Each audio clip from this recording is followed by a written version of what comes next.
Sir నమస్తే అండి. నమస్తే. సార్ జగన్మోహన్ రెడ్డి గారు అసెంబ్లీకి వస్తారు అని 3 రోజుల నుంచి వదలగొట్టారు. మరి వచ్చిన తర్వాత 10 నిమిషాలు కూడా ఉండలేని పరిస్థితి ఎందువల్ల అనుకోవచ్చు అంటారు? గవర్నర్ ప్రసంగం జరుగుతున్న సమయంలోనే వాకౌట్ చేయాల్సిన పరిస్థితి ఎందుకు వచ్చిందంటారు జగన్మోహన్ రెడ్డి గారికి? కేవలము మన స్పీకర్ గారు అంటే అయ్యన్న పాత్రుడు గారికి డైరెక్ట్గా చెప్పడం జరిగింది. ఏమనంటే పోయినసారి కూడా ఆయన ఆల్ ఇండియా అసెంబ్లీ స్పీకర్స్ మాట్లాడేటప్పుడు కూడా ఆయన ప్రభుత్వం దృష్టికి తీసుకెళ్లారు. ఏమని రాని వాళ్ళకి జీతాలు ఎందుకు ఇవ్వాలి అనేటువంటిది ఒక ప్రపోజల్ని ఆయన తీసుకెళ్ళడం జరిగింది. అది కేంద్ర ప్రభుత్వం దృష్టికి కూడా ఉంది. కాబట్టి కేవలము అయ్యన్న పాత్రుడు గారి చెప్పినటువంటి దానికోసం కేవలం అటెండెన్స్ కోసం వచ్చినటువంటి వాళ్ళు, అంతేగాని ప్రజల యొక్క సంక్షేమం గురించి కానీ ప్రజల యొక్క మంచి చెడు గురించి విషయాలు మాట్లాడటానికి కానీ వారు ఎవ్వరు కూడా రాలేదు. పోని వచ్చారనుకోండి, వచ్చిన వాళ్ళు వచ్చినట్టు ఉన్నారా? అంత భలే కలిసి వచ్చింది వాళ్ళకి. 11వ తారీఖు 11 నిమిషాలు మరి ఉండటం అనేది చాలా విచిత్రమైన సంఘటన.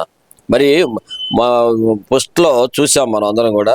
జాతీయ గీతం పాడుతున్నప్పుడు అందరూ కూడా నుంచుంటే నేను అనుకున్నాను పూర్తిగా ఉంటారు కావాలి వీళ్ళంతా అనుకున్నాను. వెంటనే ప్రసంగం చేయగానే ఎప్పుడైతే ప్రభుత్వం యొక్క విధి విధానాలు వాటి యొక్క స్కీముల గురించి ఎప్పుడైతే చెప్పడం మొదలుపెట్టారో పెద్దగా అరిసేటప్పటికి నేను కూడా భయపడ్డాను. అరిసేటప్పటికి వెళ్ళిపోయి అరిసి బయటికి వెళ్ళడం జరిగింది.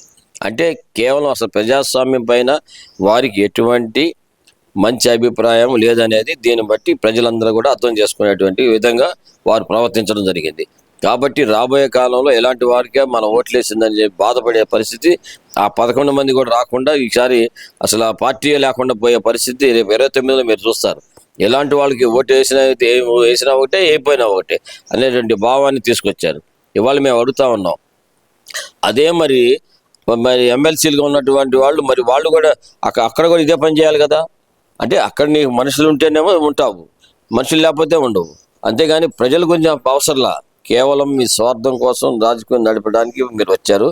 ఎందుకంటే మీరు ఎంతసేపు వారిని చంపటం, వీరిని చంపటం, వారిని కొట్టడం, వీరిని తిట్టడం, ఈ ఆలోచన ఉన్నటువంటి ఫ్యాక్షనిస్టులు. కాబట్టి మీకు ప్రజాస్వామ్యం పైన నమ్మకం లేదనే దానికి ఇది ఒక ఉదాహరణ.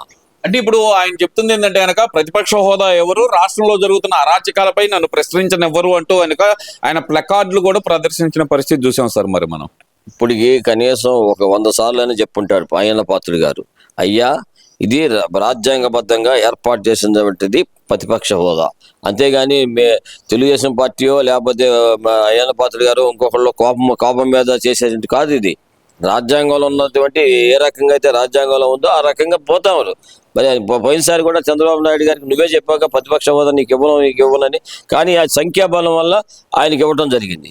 అది పోగొట్టాలని మీరు ఎంతో విశ్వప్రయత్నం చేశారు. చంద్రబాబు నాయుడు గారు ప్రతిపక్ష హోదా పోవాలని చాలా ప్రయత్నం చేశారు. ఎంతో మందిని కొన్నారు మీరు.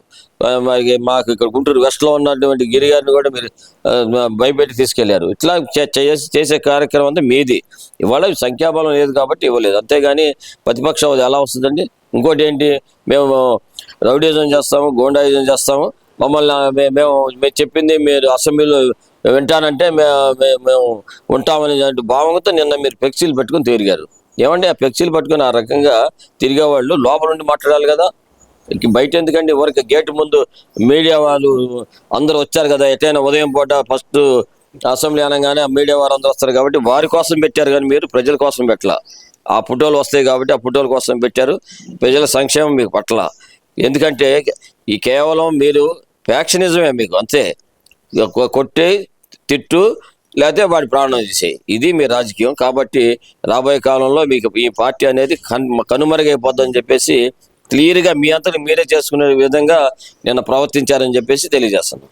అంటే ఇప్పుడు బయట వచ్చేతలకి వాళ్ళు చెప్తుంది ఏంటంటే రాష్ట్రంలో అసలు పరిస్థితులు బాగాలేవు అంటున్నారు. తిరుమల లడ్డు వ్యవహారం కానీ లేదంటే గనక ఈ దాడుల సంఘటన ఏదైతే గనక అంబటి రాంబాబు గారి మీద కానీ లేదంటే జోగి రమేష్ గారి మీద కానీ ఇవన్నీ జరిగినాయి. మేము ప్రభుత్వాన్ని ఎండగడతాము లేదంటే గనక పోరాటాలు చేస్తామంటున్న జగన్మోహన్ రెడ్డి గారు అసెంబ్లీలో నిలబడి ఎందుకని దీని గురించి నిలబడలేకపోయారు అనుకోవాలంటారు? అసలు మెయిన్ నిన్న మీరు అడిగిన దాంట్లోనే ఆయన ఎందుకు రాలేదని మీరు అడిగారు కదండి. అసలు ఫస్ట్ నేను రాకపోవటం ప్రధాన కారణం ఏంటంటే కల్తీ నెయ్యితో మన లడ్డూలు తయారు చేశారు కాబట్టి దానికి ఆన్సర్ చెప్పలేనటువంటి పరిస్థితి. అందుట్లో ఒకవైపు నేను సుబ్బారెడ్డి గారు ఏం చెప్తున్నాడు, అది ఏదో ఏదో కెమికల్స్ లాంటివి కలిసినాయి కానీ దీనిలో గల్తీ కాలేదన్నాడు. ఇంకొక ఆయన ఏం మాట్లాడాడు, 1,00,000 లడ్డూలు మేము అయోధ్యకు పంపించాం కానీ అది ఈ నెయ్యి కాదన్నాడు. అంటే ఏంటంటే అది నీవు క్లియర్గా ఒప్పుకున్నట్టే కదా, ఈ నెయ్యి కాదంటే అంతకుముందు ఉన్నటువంటి తిరుపతి లడ్డుకి ఇదే కదా అనేది క్లియర్ చేస్తుంది. ఇవాళ మనం చూస్తూ ఉన్నాం, ఇంకా శ్రీశైలం, చిన్న తిరుపతి, మిగతా మన వినాయకుడిది ఉంటుంది ఆ పానిపాకం, ఇవన్నీ చోట్ల కూడా ఈ కల్తీ లడ్డులే డిస్ట్రిబ్యూట్ చేశారనే సంగతి ఇవాళ ఒకటి బయటకు వస్తూ ఉన్నాయి. కాబట్టి ఇలాంటివన్నీ కూడా దాచిపెట్టిన కోసం ఇవన్నీ మీరు ఊరికి ఎత్తుగడ వేసి చేస్తూ ఉన్నారు. ఆ తర్వాత ఇవాళ జోగి రమేష్ అతనే చెప్పాడు కదండి, నేను సీఎం ఇంటికి పోయాను, నేను వెళ్ళటం తప్ప అని అతనే మాట్లాడుతున్నాడు. అంటే ఇంకా తప్పు చేసి కూడా నేను తప్పు చేయలేదనేటువంటి భావంతో మాట్లాడుతూ ఉన్నాడు. ఇవాళ ఇక్కడ మా దగ్గర ఒక ఆయన ఉన్నాడు గుంటూరులో, ఆయన మహిళల్ని కించపరిచే విధంగా బూతులు మాట్లాడాడు. ఏమంటే మేము చూసాం, కారులోంచి లెగిసల్లా డోర్లోంచి లెగిసి భయంకరంగా చంద్రబాబు నాయుడు గారిని మరి దూషించడం జరిగింది. అది చెప్పలేనటువంటి విధంగా ఆయన పోషించాడు. ఒకరు నువ్వు మాజీ మంత్రి అంటున్నావు, ఎక్స్పీరియన్స్ ఉన్నవాడు అంటున్నావు, పైగా అలాంటి వాడివై ఉండి నువ్వు లాయర్వే, పైగా లాయర్ అయి ఉండి అట్లా మాట్లాడటం అనేది చాలా సిగ్గుచేటు. ఇది తెలుగు ప్రజలందరూ కూడా తల వంచుకునే విధంగా చేసిన దానికి బాధపడతా ఉన్నారు. మొన్న అంబటి రాంబాబు ఇంటికి వచ్చింది ఒక ఆమె, మన డ్యాన్స్లు వేసామా, మరి మనం చూసాం జబర్దస్త్లో ఏ రకంగా యాక్ట్ చేసిందో. అలాంటి ఆమె చెప్తుంది మా ఎమ్మెల్యే గారిని అంట బెత్తిరుందంట భూమికి. ఏమన్నా నువ్వు ఎంత ఉన్నావమ్మా, నువ్వు జాయిన్ ఉన్నావా నేను అడుగుతా ఉన్నా. కాబట్టి మహిళ ఉండి మహిళల్ని ఆ రకంగా కించపరిచి మాట్లాడటం అనేది మంచి పద్ధతి కాదు. రోజా గారికి కూడా వార్నింగ్ ఇస్తున్నాం, మీకు కూడా తొందరలోనే మరి ఎన్ని తాయితులు తీసుకొని వస్తారమ్మా, తాయితీ కడతారు, నీకు కూడా ఏం తొందరపడద్దు. నువ్వు ఎంత ఎగురుతున్నావో అవన్నీ కూడా అన్ని బయటకు వస్తున్నాయి, నిదానంగా వస్తాయి, తొందర ఏం లేదని చెప్పేసి తెలియజేస్తున్నాం. ఇక్కడ పదే రాష్ట్రంలో ఇదంతా జరుగుతుందని మాట్లాడుతున్న జగన్మోహన్ రెడ్డి గారు అసెంబ్లీకి నేను రాను అని చెప్పి ఒకసారి చెప్పిన తర్వాత ఆయన మాట తప్పడం మడమని తప్పడం నేత అనే మాట అయితే అంటారు కదండి. మరి అలాంటప్పుడు ఆ ఒక్కరోజు కూడా రావాల్సిన అవసరం ఏముందంటారు? అదేమంటే నాకు సమయం కేటాయించట్లేదు అనే మాట చెబుతున్నారు. గవర్నర్ ప్రసంగం రోజు ఎవరికి సమయం అయినా కేటాయించే అవకాశం ఉందంటారా?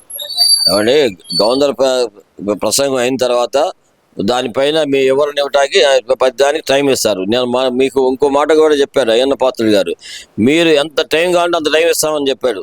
అంతకంటే ఇంకెవరని చెప్పేది? అసలు మామూలుగా అయితే ఏంటంటే మీరు ఎంతమంది సంఖ్యాబలం ఉందో ఆ సంఖ్యాబలం ప్రకారం యాక్చువల్గా స్వస్థ ప్రకారం అయితే అలా ఇస్తారు. కానీ ఆయన కాదు ఇట్లా అంటున్నారని చెప్పి బయట మీరు మీడియా ముందు మాట్లాడుతున్నారని ఆయన మీకు ఎంత సమయం కావాలని ఇస్తామని చెప్పారు. పైగా అందరూ చెప్పారు, మా విప్పు గారు కూడా చెప్తా ఉన్నాడు, జీవి ఆంజనేయ గారు కూడా మీకు ఎంత సమయం కావాలో అంత సమయం ఇస్తామన్నారు. తర్వాత శాసనసభ్య వ్యవహారాల మంత్రి గారు కూడా చెప్పాడు. ఇంకంతకంటే ఎవరు చెప్పాలి నీకు? రాజకేశ్వర నాయుడు గారు కూడా చెప్పారు, మీరు ఇంకెవరు చెప్పాలి మీకు? ఇది మీరు కేవలం ఎన్ని ప్రజల సంక్షేమం కోసం కాదండి బాబు, మీరు మీ జేబుల కోసం మీ స్వార్థం కోసం పనిచేశారు. ఇప్పుడు మీకు అవసరం లేదు కాబట్టి ఈ ప్రజలు అవసరం లేదు. ఎలక్షన్ ఊరకనే మాయమాటలు చెప్పడం, ఇంకా 2 సంవత్సరాలు ఉంది, సంవత్సరం ఉంది, మనం వచ్చేస్తున్నాం అని మబ్బులో పెట్టి ఈ రౌడీలని, గోండాలని, జేబు బ్యాచ్ని, గంజా తాగే వాళ్ళని ఊరకనే వాళ్ళందరినీ కూడా వాళ్ళకి ఏదో కుక్క బిస్కెట్లు వేసి వాళ్ళని దగ్గర పెట్టుకొని గోల్ చేయడానికి మాత్రమే మీకు 500-600 మంది పచ్చివాట పెట్టుకొని ఇట్లాంటివి చేస్తున్నారు తప్ప ఎక్కడ కూడా ప్రజలు ఎవరు కూడా మీ వైపు లేదు, హర్షించలేదు. ఇవాళ మేము చూస్తా ఉన్నాం, మరి చంద్రబాబు నాయుడు గారు ఈ మనకి కేంద్ర ప్రభుత్వం నుంచి ఏ రకమైనటువంటి బడ్జెట్లో ఎన్ని అవకాశాలు మనకు కలిపి ఆర్థికంగా ఎన్నో మరి స్కీములు తీసుకురావడం, మరి ఇవన్నీ కూడా మనం చూస్తా ఉన్నాం. అవన్నీ మాపు చేయడం కోసం ఇదంతా అడ్డం పెడుతున్నారు మీరు. అసలు ఇవాళ ఎందుకు చూస్తున్నామంటే ఇక మరి వందే భారత్ కానీ, అలాగే హైవే రోడ్లు కానీ, అలాగే మన పోలవరం ప్రాజెక్టు మరి 32,000 కోట్లు కానీ ఇవన్నీ కూడా తీసుకొచ్చారు. కాబట్టి అవన్నీ తీసుకొస్తే ప్రజల్లో మంచిగా ఆయనకి మంచి పేరు వస్తుందనే ఉద్దేశంతోనే కావాలని ఇవన్నీ సృష్టిస్తున్నారని చెప్పేసి